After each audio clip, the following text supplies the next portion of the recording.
လူတိုင်းမှာစိတ်ခံစားချက်တွေရှိသို့တော်လူတွေဟာကိုယ့်ရဲ့စိတ်ခံစားချက်နဲ့ပတ်သက်ပြီးတော့သဘောပေါက်နားလည်ကြသလားဆိုနားလည်ကြစိတ်ခံစားချက်အကျမ်းမြင်ပြောမယ်ဆိုရင်၃မျိုးရှိကိုယ့်ကိုယ်တတိထားကြည့်ကိုကြိုက်တာလေးနဲ့တွေးလို့ရှိရင်သို့မဟုတ်နေလို့ထိုင်လို့အဆင်ပြေလို့ရှိရင်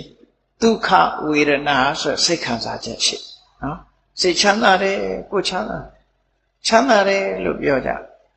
ဒုက္ခဝေဒနာနေမကောင်းထိုင်မသာဖြစ်တာပဲဖြစ်စီတခုခုအဆင်မပြေတာပဲဖြစ်စီဒုက္ခဝေဒနာခံခက်တယ်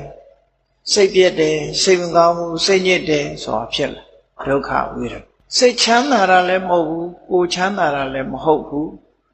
ဈာစိတ်ထဲမှာခံစားချက်ပုံမှန်အနေထားလေးတစ်ခုဖြစ်လို့ရှိရင်